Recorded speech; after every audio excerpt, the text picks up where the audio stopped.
What's up guys, it's me, girl CatCorelli, and this is episode 291 of my Cat Vibes series.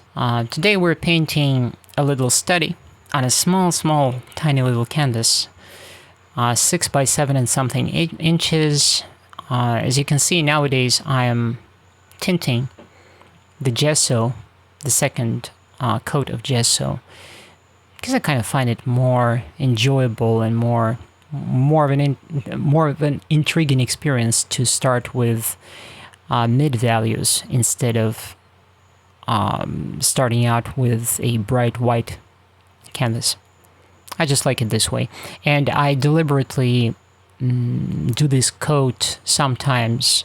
I'm adding some pigment. So sometimes I do it brownish, sometimes I do it beige, sometimes it's almost orange, reddish, and I want to experiment with these undertones. I want to actually buy some more pigment and try other hues, like bluish, for example.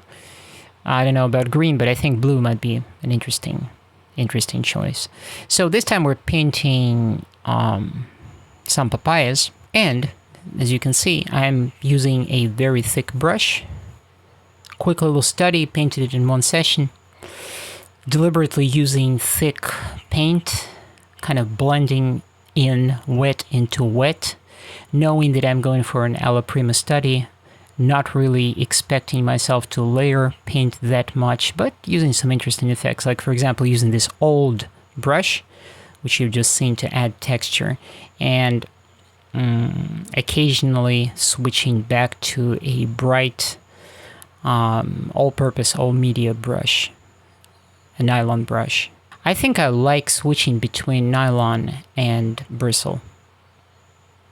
I like the results that it yields because actually I don't remember if I said this on my previous videos, but one reason I really like a nylon brush, a bright nylon brush in the first place, is because it allows me to, it allows for better control over straight lines or longer curves, something like this. It allows me to kind of really hone in and get that line right, but also to put in broad strokes.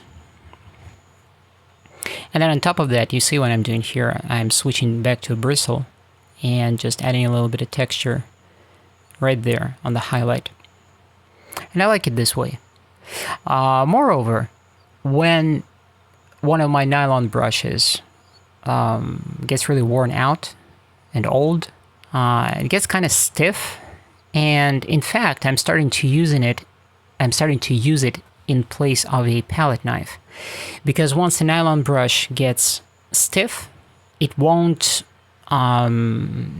get soft again unless you really wash it, you know, or soak it in Gamsol or oil for some time. And that's kind of a hidden benefit of it. That's why I like nylon brushes.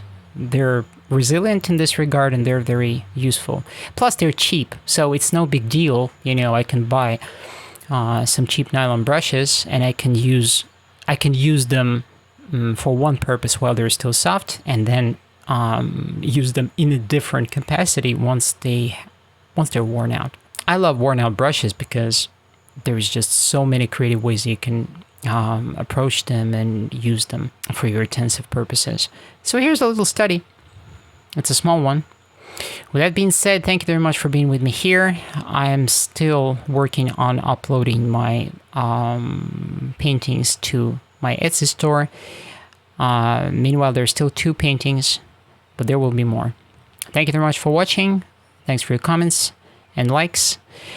And you'll see me next time. Bye. Ciao.